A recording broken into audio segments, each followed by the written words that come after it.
ഈശോ മിശിഹായ്ക്ക് സ്തുതിയായിരിക്കട്ടെ.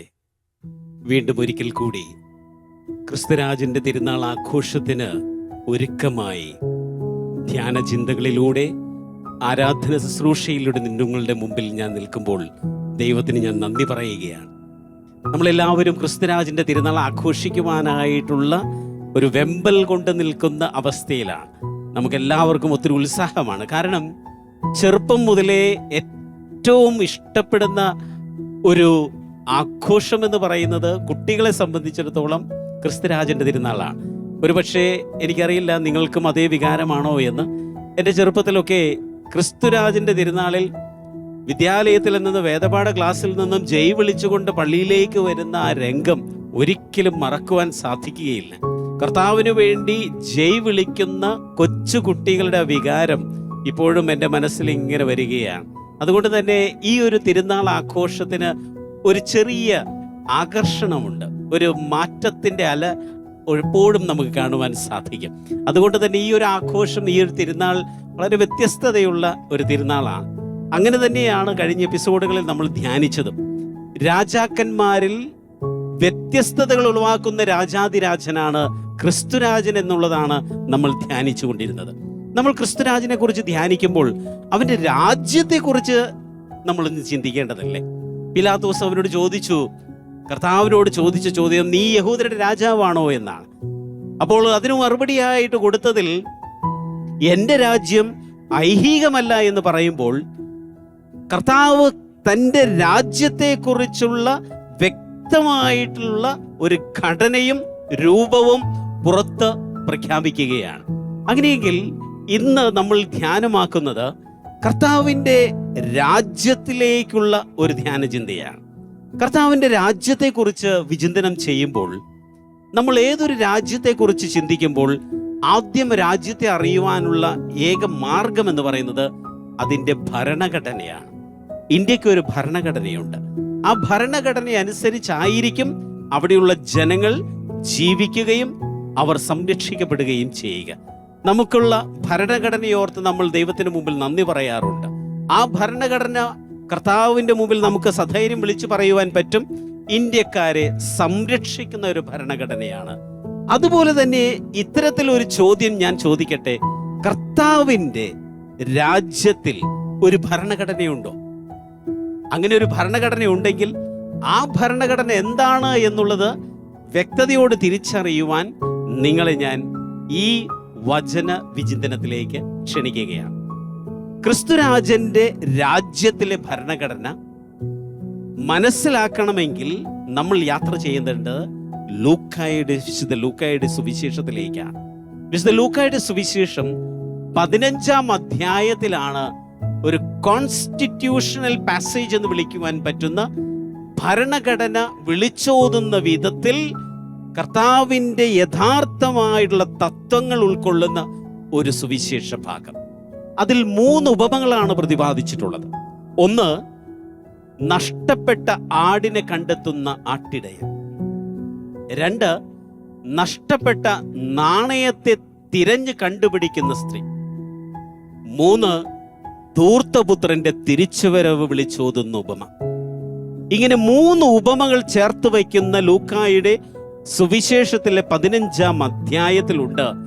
എന്താണ് ക്രിസ്തുരാജന്റെ രാജ്യത്തിലെ ഭരണഘടന എന്നുള്ളത്?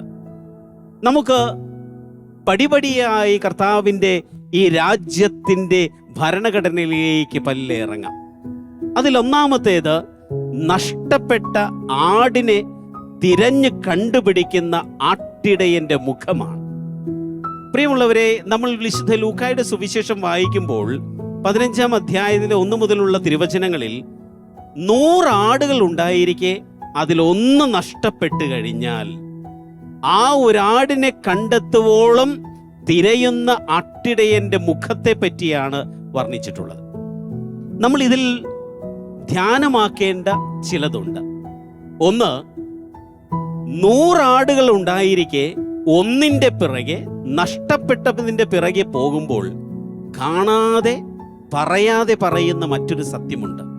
പ്രാണന് തുല്യം സ്നേഹിക്കുന്ന 99നെയും വിട്ടുകളയുവാൻ, അവരെ ഉപേക്ഷിക്കുകയല്ല, അവരെ അല്പനേരം മാറ്റി നിർത്തുവാൻ എടുക്കുന്ന ഒരു തീരുമാനമുണ്ട്. അതൊരു ചില്ലറ തീരുമാനമല്ല. ഒരു വശത്ത് എനിക്ക് 1 നഷ്ടപ്പെട്ടിട്ടുള്ളൂ, മറ്റൊരു വശത്ത് എനിക്ക് 99 ഈ 99 ഞാൻ സംരക്ഷിച്ചാൽ പോരെ, 1 പോയാൽ പോട്ടെ എന്ന് പറയുന്ന ഒരു തത്വശാസ്ത്രമുണ്ട്. പക്ഷെ അത്തരത്തിലുള്ള ഒരു തത്വശാസ്ത്രമല്ല. 99 പോലെ തന്നെ പ്രാധാന്യം അർഹിക്കുന്ന ഒന്നാണ് എന്നിൽ നിന്ന് നഷ്ടപ്പെട്ടു പോയത്. അല്ലെങ്കിൽ 100-ൽ ഏതൊരു വ്യക്തി നഷ്ടപ്പെട്ടു പോയാലും എനിക്ക് ജീവന് തുല്യമുള്ള നഷ്ടമാണ് എന്ന് ആട്ടിടയൻ വിളിച്ചു പറയുന്നുണ്ട് ഈ ഒരു സുവിശേഷ ഭാഗത്ത്. അത് തന്നെയാണ് ഈ രാജ്യത്തിൻ്റെ ഏറ്റവും വലിയ സവിശേഷത.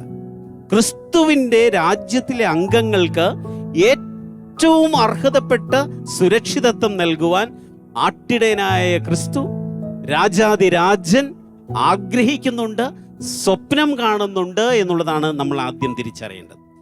രണ്ടാമതായി നമ്മൾ ഈ ഒരു ഭാഗത്ത് കാണുന്നത്, ആട്ടിടയന് ഇങ്ങനെ തിരഞ്ഞു പോകുമ്പോൾ എത്ര നേരം തിരയുമെന്നുള്ളതാണ്.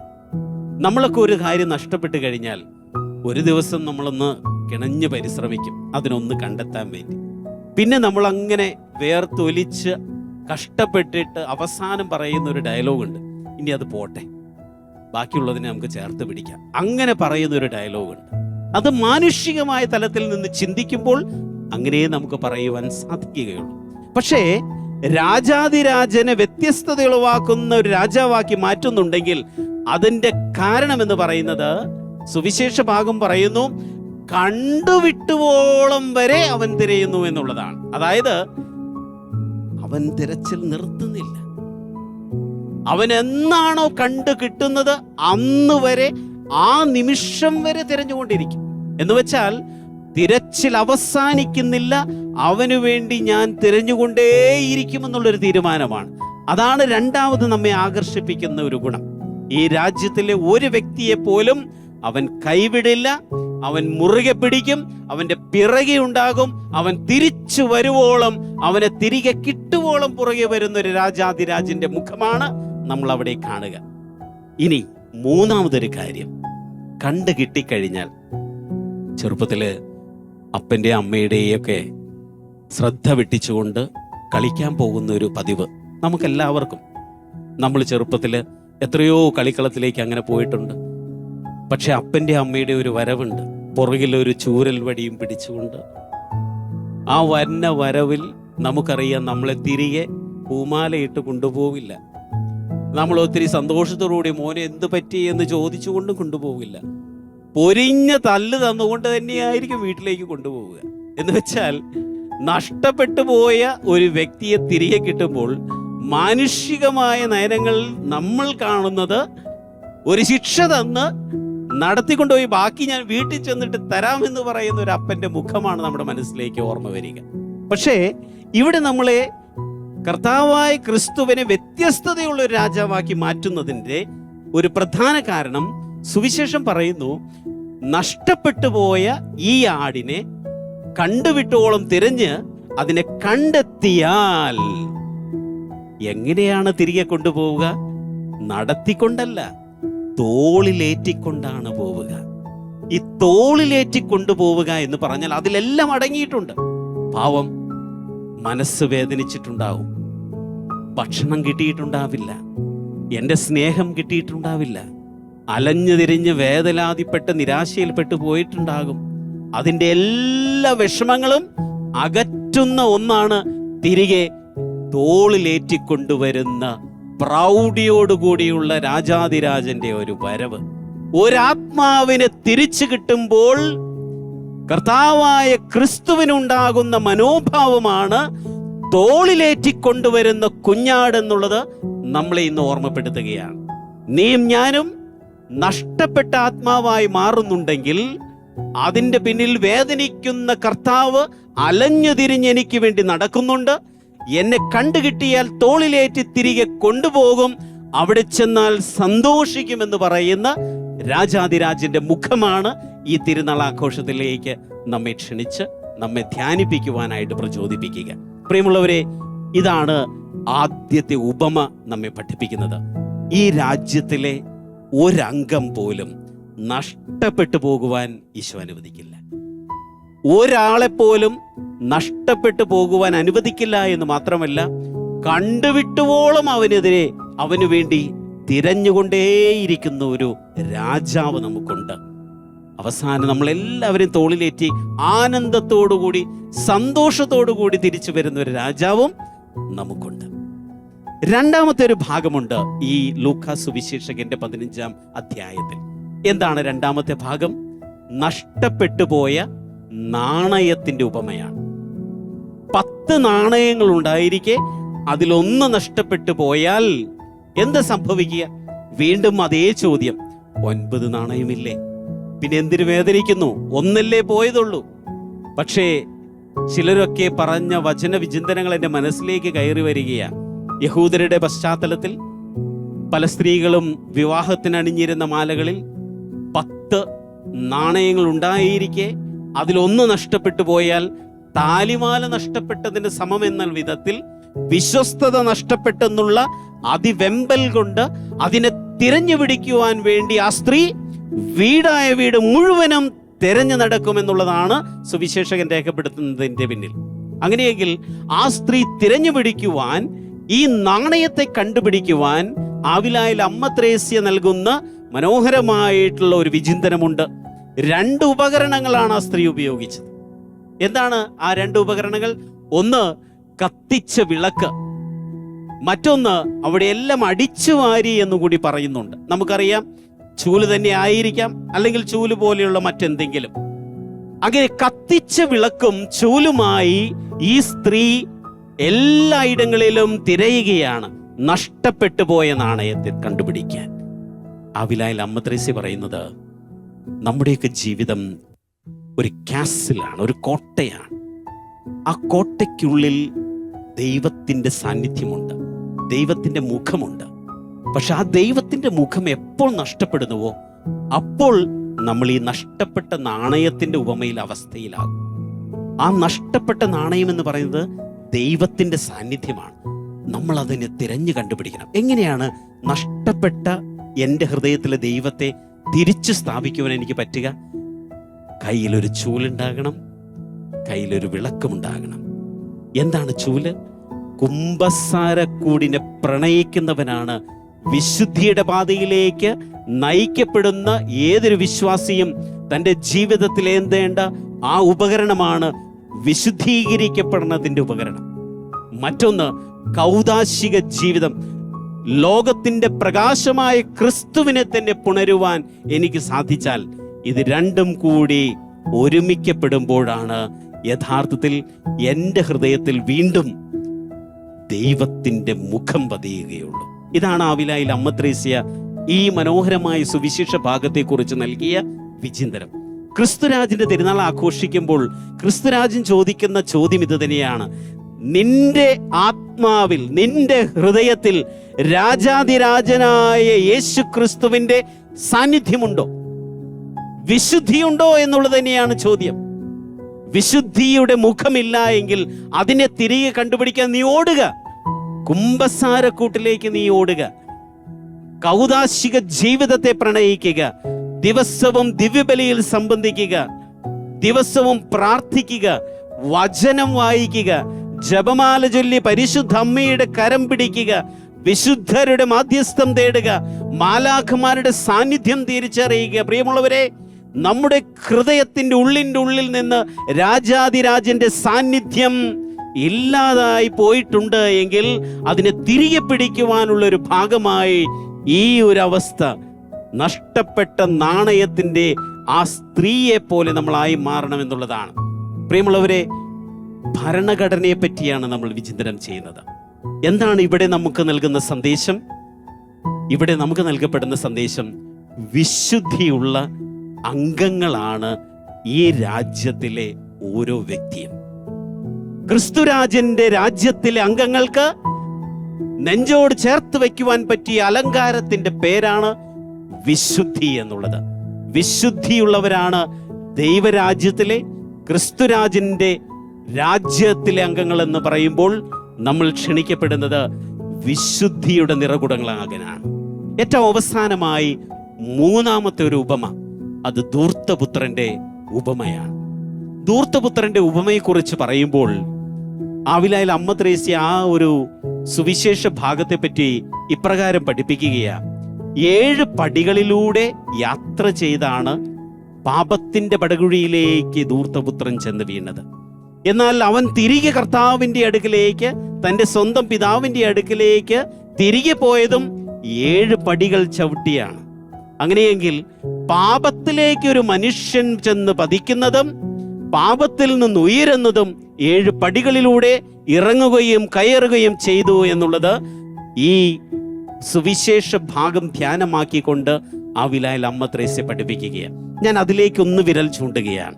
പ്രിയമുള്ളവരെ, കർത്താവിൻ്റെ രാജ്യത്തിലെ അംഗങ്ങൾക്ക് വേണ്ടത് മാനസാന്തരത്തിൻ്റെ ഒരു തിരിച്ചുവരവാണ്.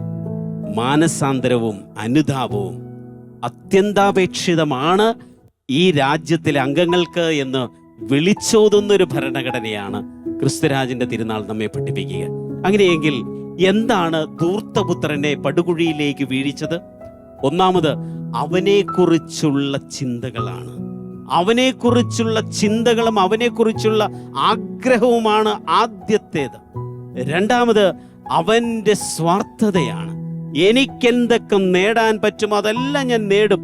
അവൻ്റെ കുടുംബത്തിൽ ഓഹരി ചോദിച്ചുകൊണ്ട് പിതാവിൻ്റെ അടുക്കിലേക്ക് ചെന്ന കാഴ്ച, പിതാവിൻ്റെ കണ്ണിൽ നിന്നും ഉയർന്നു വീണ ആ ഒരിറ്റ് കണ്ണുനീര് നമ്മുടെ മനസ്സിലേക്ക് കൊണ്ടുവരിക. തൻ്റെ സ്വന്തം പിതാവിൻ്റെ അടുക്കിലേക്ക് വന്നുകൊണ്ട് തൻ്റെ ഓഹരി വേണമെന്ന് പറയുന്ന മകൻ്റെ ആ വലിയ സാന്നിധ്യം. മൂന്നാമതായി പറയുന്നത് സെപ്പറേഷനാണ്. അപ്പനും മകനും വേർപെടുന്നൊരവസ്ഥ. അവൻ വിജനതയിലേക്ക്, അകലങ്ങളിലേക്ക് പോവുകയാണ്. തനിക്ക് കിട്ടിയ ധനം കൊണ്ട് ധൂർത്തടിക്കുവാൻ അവൻ പോവുകയാണ്. അങ്ങനെ പോയി കഴിഞ്ഞപ്പോൾ എന്താണ് സംഭവിച്ചത്? അവൻ ലൗകികമായ സുഖലോലുപതയിലേക്ക് ചാടുകയാണ്. അവൻ തനിക്കാവുന്ന വിധത്തിലെല്ലാം ജീവിതത്തിൽ ആനന്ദം കണ്ടെത്തുവാൻ പരിശ്രമിച്ചുകൊണ്ടേയിരുന്നു. അവസാനം എന്താണ് സംഭവിച്ചത്? പട്ടിണിയായി. ഒരു മനുഷ്യന്റെ ഗതികേട്, ഈ ലോകത്തിലെ സൃഷ്ടവസ്തുക്കൾ എന്നെ സംതൃപ്തിപ്പെടുത്തുമെന്നുള്ള വ്യാമോഹത്തോടു കൂടി പോയി കഴിഞ്ഞാൽ, പ്രിയമുള്ളവരെ, ഒരിക്കലും നമ്മുടെ ദാഹം ശമിപ്പിക്കുവാൻ അവയ്ക്ക് സാധിക്കില്ല. നമ്മുടെ വിശപ്പടക്കുവാനും അവയ്ക്ക് സാധിക്കുകയില്ല. ജഡവസ്തുക്കളുടെ പുറകെ പോയിക്കൊള്ളട്ടെ, നമ്മുടെ ആഗ്രഹങ്ങളുടെ പുറകെ പോയിക്കൊള്ളട്ടെ, ഈ ലോകം തരുന്ന ഏത് സ്ഥാനമോഹങ്ങളും ആയിക്കൊള്ളട്ടെ, അവയിലൊന്നും സംതൃപ്തിപൂർണമായി കണ്ടെത്തുവാൻ സാധിക്കില്ല എന്ന് തന്നെയാണ് ധൂർത്തപുത്രൻ നമ്മെ പഠിപ്പിക്കുക. എന്ത് സംഭവിച്ചു? അങ്ങനെ അങ്ങേയറ്റം പട്ടിണിയുടെ അവസ്ഥയിലായി കഴിഞ്ഞപ്പോൾ അവൻ്റെ ജീവിതം നശിച്ചു. ആത്മീയമായി അവൻ മുരടിച്ചു. അവന് അവസാനം ഉണ്ടായിരുന്നത് ഒരു മരണമാണ്. ആത്മീയമായി അവൻ മരണപ്പെടുന്നൊരവസ്ഥ. പാപത്തിൻ്റെ പടുകുഴിയിലേക്ക് അവൻ ഇറങ്ങി. എവിടെയാണ് ആരംഭിച്ചത്? അവനെക്കുറിച്ച് മാത്രമുള്ള ചിന്തയിലാണ് അവൻ ആരംഭിച്ചത്. ആ ചിന്ത നീക്കം ചെയ്യുവാൻ കർത്താവായ ക്രിസ്തു നൽകുന്ന, രാജാതിരാജൻ നൽകുന്ന ക്ഷണമാണ് അവന് സുബോധമുണ്ടായി എന്ന് ലൂക്കാ സുവിശേഷകൻ രേഖപ്പെടുത്തുന്നത്. അവൻ എന്തുണ്ടായി? സുബോധമുണ്ടായി എന്നുള്ളതാണ് സുവിശേഷകൻ രേഖപ്പെടുത്തുന്നത്. എന്താണ് സുബോധം? ഞാൻ തെറ്റ് ചെയ്തു പോയി എന്നുള്ളതാണ് സുബോധം. ഈ ലോകം കണ്ടതിൽ വെച്ച് ഏറ്റവും വലിയ പാപം ഏതാണ്?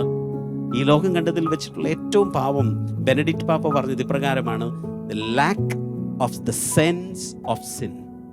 ഞാൻ ചെയ്തത് തെറ്റായി പോയെന്നുള്ള അവബോധമില്ലായ്മയാണ് ഈ ലോകം കണ്ടതിൽ ഏറ്റവും വലിയ തെറ്റ്. കുമ്പസാരക്കൂട്ടിൽ ചെന്ന് വൈദികന്റെ അടുക്കൽ ഏറ്റുപറയേണ്ട പാപങ്ങൾ ഓർക്കുന്നില്ല. അച്ചോ, ഞാൻ ഒരു തെറ്റും ചെയ്തിട്ടില്ല, എന്ത് തെറ്റ് ചെയ്യാനാ? അങ്ങനെ പറയുന്നത് തന്നെയാണ് ഏറ്റവും വലിയ തെറ്റ്. നമ്മളെല്ലാവരും പാപികളാണെന്നുള്ള സുബോധം എവിടെ ജനിക്കുന്നുവോ, ആവിലായിൽ അമ്മ ത്രേസ്യ പറയുകയാണ്, പിന്നീട് അങ്ങോട്ട് അനുതാപത്തിന്റെ 7 പടികൾ ചവിട്ടിക്കയറി കർത്താവിന്റെ സന്നിധിയിലേക്ക് നമ്മൾ എത്തും. സുബോധമുണ്ടായി കഴിഞ്ഞാൽ പിന്നീട് എന്ത് സംഭവിക്കും? അവൻ അനുതാപമുണ്ടാകും. അനുതാപമുണ്ടായാൽ അവൻ എന്ത് സംഭവിക്കാൻ? ഒരു തീരുമാനമെടുക്കും, ഞാൻ എൻ്റെ കർത്താവിൻ്റെ ഭവനത്തിലേക്ക് പോകും.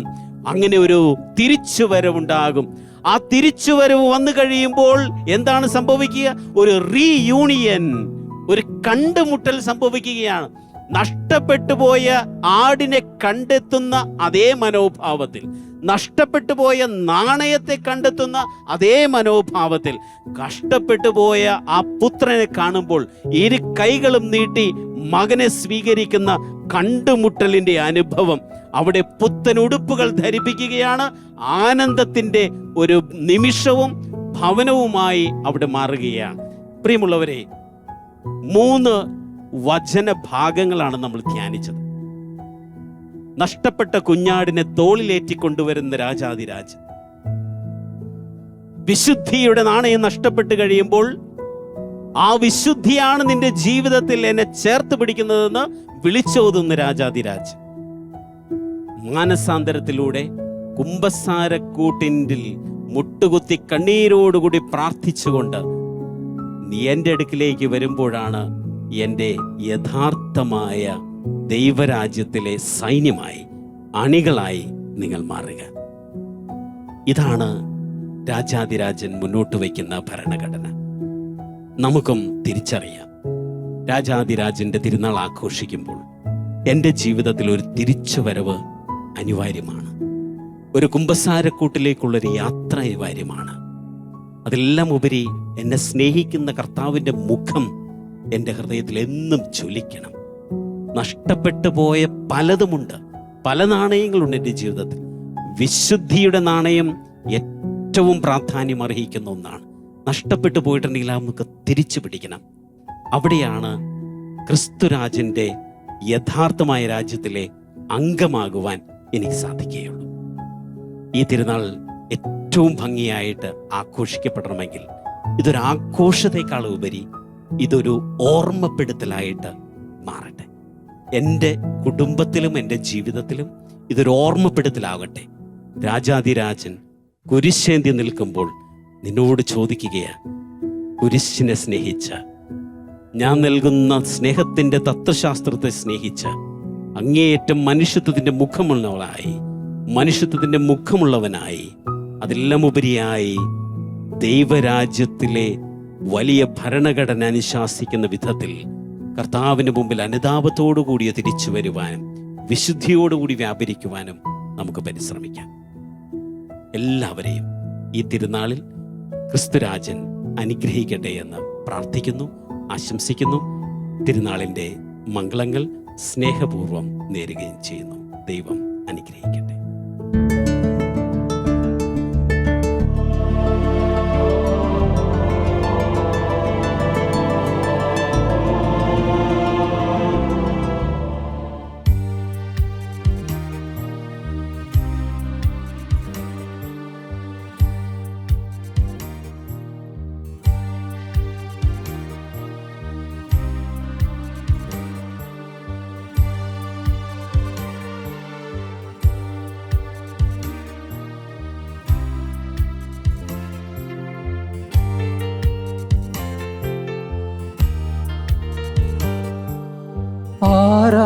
ആരാധനയ്ക്കേറ്റം യോഗ്യനായവനേ, അനശ്വരനായ തമ്പുരാനേ, ആരാധനയ്ക്കേറ്റം യോഗ്യനായവനേ, അനശ്വരനായ തമ്പുരാനേ, അങ്ങേ സന്നിധിയിൽ അർപ്പിക്കും നീ ജീവിതം, അങ്ങേ സന്നിധിയിൽ അർപ്പിക്കും നീ ജീവിതം. അവിരാമം ഞങ്ങൾ പാടാം ആരാധന ആരാധന നാഥ ആരാധന ആരാധന ആരാധന നാഥ ആരാധന. ഞങ്ങളെ പരിപാലിക്കുന്ന ദിവ്യകാരുണ്യനാഥ, ആരാധനയുടെ നിമിഷങ്ങളിലായിരിക്കുമ്പോൾ അങ്ങേ ഞങ്ങൾ ഞങ്ങളുടെ ജീവിതം സമർപ്പിച്ചുകൊണ്ട് ആരാധിക്കുന്നു. ഞങ്ങൾക്കുള്ളതെല്ലാം, ഞങ്ങൾ നേടിയിട്ടുള്ളതെല്ലാം അങ്ങയുടെ കൃപ കൊണ്ട് മാത്രമാണെന്ന് ഞങ്ങൾ തിരിച്ചറിയുന്നു.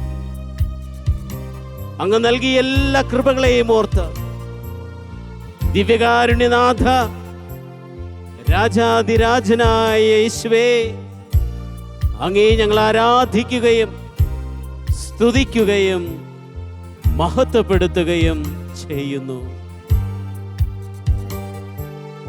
ഈ തിരുവോസ്തിയിൽ കാണുന്നു ഞാൻ ഈശോയെ നിൻ ദിവ്യരൂപം.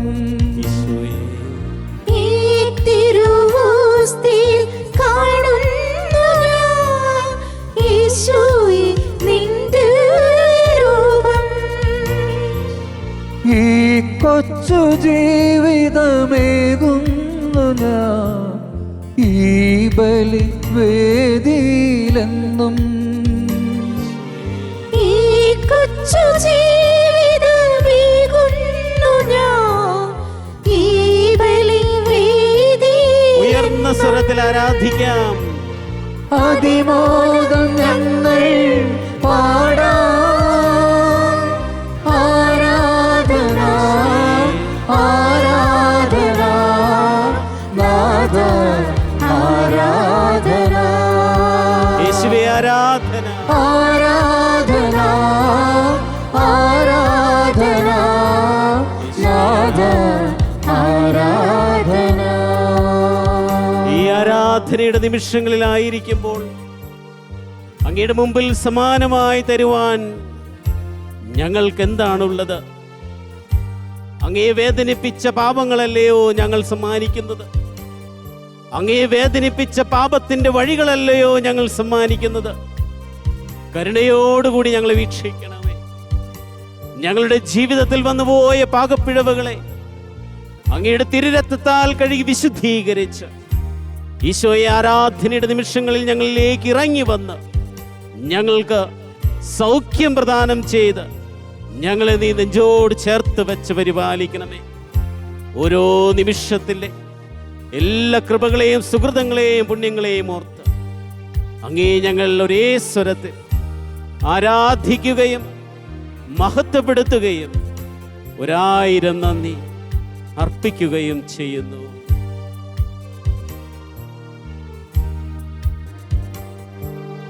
ഈ നിമിഷം നിനക്കേകിടാനാ എൻ കയ്യിലില്ലൊന്നു നാഥ. ഈ നിമിഷം നിനക്കേകിടാനായി എൻ കയ്യിലില്ലൊന്നും നാഥാ. പാപവും എന്നുടെ ദുഃഖങ്ങളും തിരുമുൻപിലേകുന്നു നാഥ. പാപവും എന്നുടെ ദുഃഖങ്ങളും തിരുമുൻപിലേകുന്നു നാഥാ. അവിരാമം ഞങ്ങൾ പാടാം. യേശുവേ ആരാധന. ആരാധന ആരാധന നാഥ ആരാധന. ഉയർന്ന സ്വരത്തിൽ ആരാധന. ആരാധന ആരാധന നാഥ ആരാധന. യേശുവേ ആരാധന. ആരാധന ആരാധന ആരാധന ആരാധന നാഥ ആരാധന. ആരാധന അവിടുത്തെ പാടി സ്തുതിക്കാം. യേശുവേ ആരാധന. ആരാധന ഹല്ലേലൂയ. ആരാധന ആരാധന യേശുവേ ആരാധന. യേശുവേ ആരാധന. യേശുവേ ആരാധന. യേശുവേ ആരാധന. നാഥ ആരാധന. മനസ്സ് നിശബ്ദമാക്കാം. ഹൃദയത്തെ പൂർണ്ണമായും തുറന്നു വയ്ക്കാം. ദിവ്യകാരുണ്യനാഥനിത നമ്മിലേക്ക് ഇറങ്ങി വരികയാണ്. പരിശുദ്ധ പരമ ദിവ്യകാരുണ്യത്തിന് മുമ്പിൽ ശിരസ്സ് നമിച്ച് അവിടുത്തെ നമുക്ക് ആരാധിക്കാം. പരിശുദ്ധ പരമ ദിവ്യകാരുണ്യത്തിന്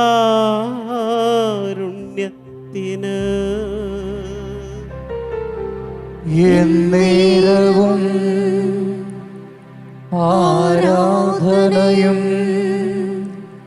സ്തുതിയും പുകഴ്ചയും ഉണ്ടായിരിക്കട്ടെ.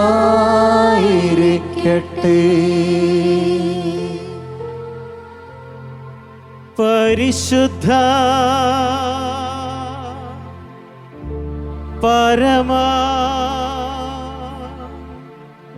ദിവ്യകാരുണ്യത്തിന്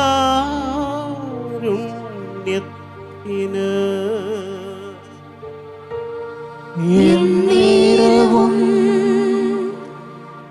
ആരാധനയും സ്തുതിയും പുകഴ്ചയും ഉണ്ടായിരിക്കട്ടെ.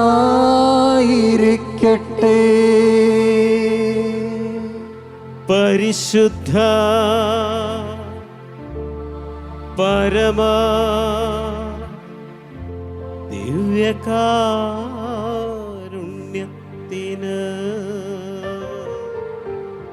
എന്നേരവും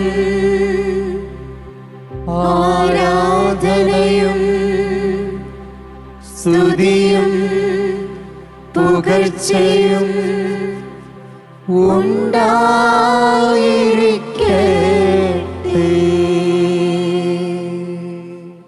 രാജാധിരാജനായ ക്രിസ്തുനാഥ, 100 ആടുകളുണ്ടായിരിക്കെ അതിലൊന്ന് നഷ്ടപ്പെട്ടു പോയാൽ, ഒരു രാജാവിന് തൻ്റെ പ്രജകൾ നഷ്ടപ്പെടുമ്പോഴുണ്ടാകുന്ന വേദനയല്ല, ഒരു കൂടപ്പിറപ്പ് നഷ്ടപ്പെടുന്ന വേദനയോടുകൂടിയാണല്ലോ അങ്ങ് വീക്ഷിക്കുക. 99 മാറ്റിവെക്കുവാൻ കാണിക്കുന്ന വലിയ മനസ്സ്, നഷ്ടപ്പെട്ട ഒന്നിൻ്റെ പിറകെ ഓടി അലയുമ്പോൾ കൂടെയുള്ള 99 വിലമതിച്ചുകൊണ്ടാണല്ലോ പാപിയെ തിരയുന്ന രാജാവിൻ്റെ മനസ്സ്. ഈശോയെ,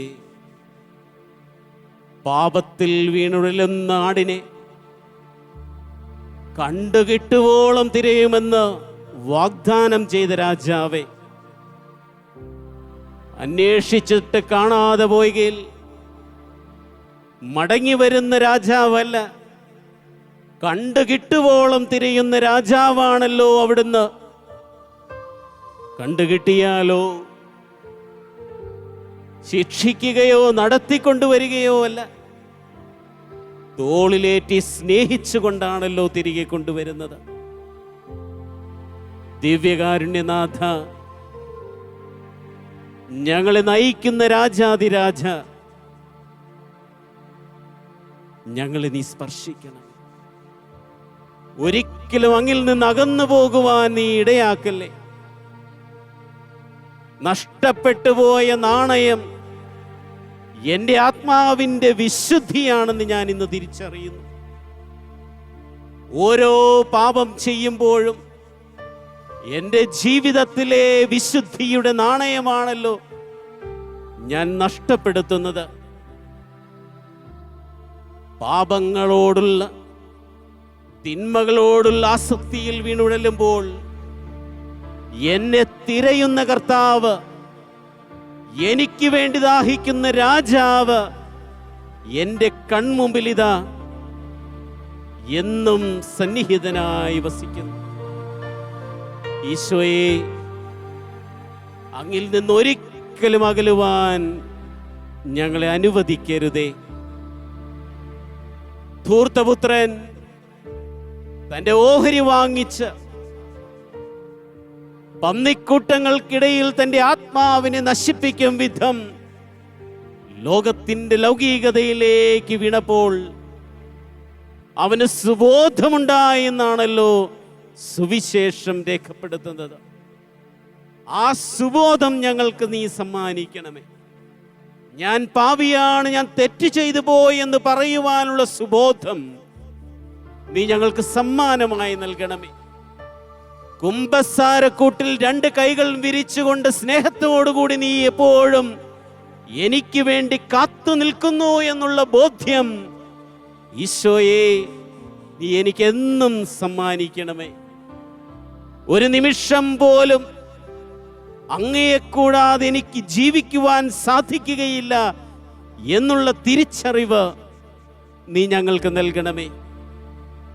അനുതപിക്കുന്ന ഓരോ പാപിയെക്കുറിച്ചും സ്വർഗത്തിൽ ആനന്ദമുണ്ടാകുമെന്ന് അരുൾ ചെയ്ത നാഥ, അനുതാപത്തോടുകൂടി തിരിച്ചു വരുവാൻ, ഞങ്ങൾ ചെയ്തു പോയ പാപങ്ങളെക്കുറിച്ച് ഓർക്കുവാൻ, ഞങ്ങളുടെ പാപങ്ങളെ അങ്ങയുടെ തിരുസന്നിധിയിലേക്ക് സമർപ്പിക്കുവാൻ പാപമോചനവും പാപബോധവും നീ ഞങ്ങൾക്ക് നൽകണമേ. ഗാനത്തോടുകൂടി ആ വലിയ കാരുണ്യത്തിൻ്റെ അനുഭവത്തിലേക്ക് നീ ഞങ്ങളെ നയിക്കണമേ. കാരുണ്യനാഥ സ്നേഹപിതാവേ, പാപങ്ങൾ നീക്കിടും തമ്പുരാനേ. കാരുണ്യനാഥ സ്നേഹപിതാവേ, പാപങ്ങൾ നീക്കിടും തമ്പുരാനേ. തിരുസന്നിധാനം വെടിഞ്ഞൊരു പാപി ഞാൻ, കരുണയ്ക്കായി കേഴുന്നു തമ്പുരാനേ. സ്നേഹപിതാവേ, മാപ്പേകണേ, അപരാധമെല്ലാം പൊറുക്കേണമേ. സ്നേഹപിതാവേ, മാപ്പേകണേ, അപരാധമെല്ലാം പൊറുക്കേണമേ. കാരുണ്യനാഥനായ ഈശോയെ, അങ്ങയെ വേദനിപ്പിച്ച നിമിഷങ്ങളിലേക്ക് ഇതാ ഞങ്ങൾ യാത്ര ചെയ്യുന്നു. പ്രാർത്ഥിക്കുവാൻ മറന്നുപോയ ദിവസങ്ങൾ, അങ്ങയെ ചേർത്ത് പിടിക്കുവാൻ ഇഷ്ടക്കേട് കാണിച്ച നിമിഷങ്ങൾ, ചെറിയൊരു വേദനയും സഹനവും ഉണ്ടാകുമ്പോൾ അങ്ങേക്കെതിരുമായി പിറുപിറുത്തു പോയ നിമിഷങ്ങൾ, അങ്ങയുടെ ശക്തമായ കരം കൊണ്ട് ഓരോ നിമിഷവും എന്നെ സംരക്ഷിച്ചപ്പോഴും അത് മറന്നു നടന്നതിനെ ഓർത്ത് ഈശോയെ, കരുണയും പാപമോചനവും നീ ഞങ്ങളുടെ മേൽ വർഷിക്കണമെന്ന് ഞങ്ങൾ പ്രാർത്ഥിക്കുന്നു. മനസ്സാൽ വാക്കാൽ ചെയ്തിയാൽ വന്ന് കുറ്റങ്ങളെല്ലാം പൊറുക്കേണമേ. മനസ്സാൽ വാക്കാൽ ചെയ്തിയാൽ വന്ന് കുറ്റങ്ങളെല്ലാം പൊറുക്കേണമേ. പൈതൃക സ്നേഹം മറന്നൊരു പാപിയെ തൃക്കൈകളിൽ സ്വീകരിക്കേണമേ. സ്നേഹപിതാവേ, മാപ്പേകണേ, അപരാധമെല്ലാം പൊറുക്കേണമേ. സ്നേഹപിതാവേ, മാപ്പേകണേ, അപരാധമെല്ലാം പൊറുക്കേണമേ. ലൗകികമായ സുഖങ്ങളിലേക്ക് ആകർഷണമുണ്ടാകുമ്പോൾ തൻ്റെ ഓഹരി വാങ്ങിച്ചുകൊണ്ട് ലോകത്തിന്റെ വഴികളിലേക്ക് ഇറങ്ങി തിരിച്ച ധൂർത്തപുത്രന്റെ അതേ പാതയിലൂടെ സഞ്ചരിച്ച നിമിഷങ്ങൾ, മദ്യത്തിനും മയക്കുമരുന്നിന് അടിമപ്പെട്ടു പോയ നിമിഷങ്ങൾ, ലൈംഗികമായ ആസക്തികളിൽ വീണുഴഞ്ഞ നിമിഷങ്ങൾ, അംഗീകാരത്തിനും പദവിക്കും പേരിനും വേണ്ടി ദാഹിച്ചു പോയ നിമിഷങ്ങൾ, അധികാരത്തിന് വേണ്ടി ദാഹിച്ച നിമിഷങ്ങൾ, ഈശോയെ അങ്ങേ മറന്നുകൊണ്ട് ജീവിച്ച നിമിഷങ്ങൾ, ദിവ്യകാരുണ്യനാഥന്റെ മുമ്പിൽ മുട്ടുകുത്തി പ്രാർത്ഥിക്കുവാൻ ലഭിച്ച നിമിഷങ്ങൾ പാഴാക്കിയ നിമിഷങ്ങൾ. ഈശോയെ മാപ്പാകണേ, ഞങ്ങളുടെ മേൽ കരുണ ചൊരിയണമേ, പൊറുക്കേണമേ നാഥ, ഞങ്ങളുടെ മേൽ കരുണ തോന്നണമേ. ദൈവമാതാവേ മാലാഖമാരേ വിശുദ്ധരെ മാധ്യസ്ഥ്യം നൽകേണമേ. ദൈവമാതാവേ മാലാഖമാരേ വിശുദ്ധരെ മാധ്യസ്ഥം നൽകേണമേ. സോദരരെ നിങ്ങൾ പാപിയെനിക്കായി ദൈവ പിതാവിനോടർത്ഥിക്കണേ. സ്നേഹപിതാവേ മാപ്പേകണേ, അപരാധമെല്ലാം പൊറുക്കേണമേ. സ്നേഹപിതാവേ മാപ്പേകണേ, അപരാധമെല്ലാം പൊറുക്കേണമേ. കരുണയാൽ സമ്പന്നമായ ദിവ്യകാരുണ്യ നാഥന്റെ മുമ്പിൽ കൈകൾ ഉയർത്തിക്കൊണ്ട് അവിടുത്തെ നമുക്ക് മഹത്വപ്പെടുത്താം, അവിടുത്തെ നാമത്തെ നമുക്ക് സ്തുതിക്കാം. നമ്മോട് കരുണ കാണിക്കുന്ന ഈശോയുടെ മുമ്പിൽ 1000 ആരാധനയുടെ ഗീതങ്ങൾ ആലപിച്ചുകൊണ്ട് ഈശോയെ അങ്ങേ ഞങ്ങൾ ആരാധിക്കുന്നുവെന്ന് പറഞ്ഞുകൊണ്ട് നമുക്ക് സ്തുതിക്കാം. ആരാധന ആരാധന ആരാധന ആരാധന ആരാധന യേശുവേ ആരാധന, യേശുവേ ആരാധന. Hallelujah hallelujah hallelujah. യേശുവേ ഞങ്ങളിലേക്ക് ഇറങ്ങി വരണം, ഞങ്ങളെ സൗഖ്യപ്പെടുത്തണമേ ഈശോയെ, ഞങ്ങളെ സൗഖ്യപ്പെടുത്തണമേ ഈശോയെ, ഞങ്ങളുടെ രാജാവായി നീ വാഴണം ഈശോയെ. ഞങ്ങളുടെ കുടുംബത്തെ വിശുദ്ധീകരിക്കണമേ, ഞങ്ങളുടെ ഇടവകകളെ വിശുദ്ധീകരിക്കണമേ, സഭയെ വിശുദ്ധീകരിക്കണമേ, പുരോഹിതരെ വിശുദ്ധീകരിക്കണമേ, സമർപ്പിതരെ വിശുദ്ധീകരിക്കണമേ. ഞങ്ങൾ ഓരോരുത്തരെയും ഞങ്ങളുടെ വ്യക്തിപരമായ എല്ലാ പാപങ്ങളും മോചിച്ച് വിശുദ്ധീകരിച്ച് അങ്ങയുടെ രക്തത്താൽ കഴുകി ഞങ്ങളെ നീ നയിക്കുമാറാകണമേ. ഒരു നിമിഷം കരങ്ങൾ കൂപ്പി നമുക്ക് ഈശോയുടെ മുമ്പിൽ നമ്മുടെ എല്ലാ നിയോഗങ്ങളും സമർപ്പിക്കാം. രാജാധിരാജന്റെ മുമ്പിലാണ് നമ്മളായിരിക്കുന്നത്, ക്രിസ്തുരാജന്റെ മുമ്പിലാണ് നമ്മളായിരിക്കുന്നത്. സ്നേഹം കൊണ്ട് അനേകായിരങ്ങളെ കീഴടക്കിയ, ഈ ലോകം മുഴുവനെയും ഹൃദയത്തോട് ചേർത്ത് വെച്ച ഇടയൻ, ആ നല്ലവൻ്റെ മുമ്പിൽ, ആ നല്ല ഇടയൻ്റെ മുമ്പിൽ നമ്മൾ കരങ്ങൾ കൂപ്പി പ്രാർത്ഥിക്കുമ്പോൾ നമ്മുടെ ഉള്ളും പുറവും കാണുന്ന ഇടയൻ, നമ്മുടെ എല്ലാ നൊമ്പരങ്ങളും ഒപ്പിയെടുക്കുവാൻ ദാഹിക്കുന്ന ഇടയൻ, എന്നെ ഇപ്പോൾ അലട്ടുന്നതായ പ്രശ്നം, എൻ്റെ കുടുംബത്തെ അലട്ടുന്നതായ പ്രശ്നം, എൻ്റെ വ്യക്തിപരമായിട്ടുള്ള പ്രശ്നം, രോഗങ്ങളാവട്ടെ, ബന്ധനങ്ങളാവട്ടെ, പണസംബന്ധമായിട്ടുള്ള പിരിമുറുക്കങ്ങളാകട്ടെ, പരസ്പര ബന്ധങ്ങളിലുള്ള വിള്ളലുകളാകട്ടെ, തൊഴിലില്ലാതിരിക്കുന്ന വേദനയാകട്ടെ, ഭാര്യ ഭർത്തൃബന്ധം വിള്ളലുകൾ സംഭവിച്ച നിമിഷത്തിലായിരിക്കുന്നതാകട്ടെ, മക്കളകന്നു പോയതാകട്ടെ, വേണ്ടപ്പെട്ടവരുടെ മരണവാർത്തകളും മരണങ്ങളും മനസ്സിനെ അങ്ങേയറ്റം മരവിപ്പിക്കുന്ന നിമിഷങ്ങളുണ്ടെങ്കിൽ അതാകട്ടെ, എല്ലാം അവിടുന്ന് കാണുന്നു. എല്ലാറ്റിനെയും ഭരിക്കുന്നവനാണ് രാജാധിരാജൻ. സകലതും കാണുന്നവൻ്റെ മുമ്പിൽ നമ്മുടെ ഹൃദയം തുറക്കാം. കിടന്നു വരട്ടെ, യേശു നമ്മിലേക്ക് ഇറങ്ങി വരട്ടെ, നമ്മെ സൗഖ്യപ്പെടുത്തട്ടെ, വിടുതൽ നൽകട്ടെ. പൈശാചികമായ എല്ലാ ബന്ധനങ്ങളിൽ നിന്നും നമ്മുടെ വിടുതൽ നൽകി അനുഗ്രഹിക്കട്ടെ.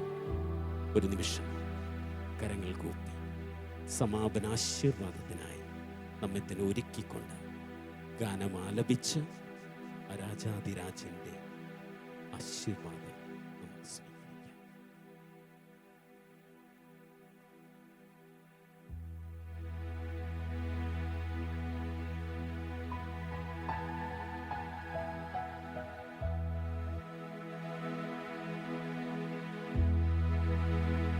തുല്യം ചൊല്ലാൻ ആരുമില്ലേ അങ്ങെപ്പോലെ യേശുവേ. തുല്യം ചൊല്ലാൻ ആരുമില്ലേ അങ്ങെപ്പോലെ യേശുവേ. ജീവനേ സ്വന്തമേ അങ്ങേ മാർവിൽ ചായുന്നു ഞാൻ.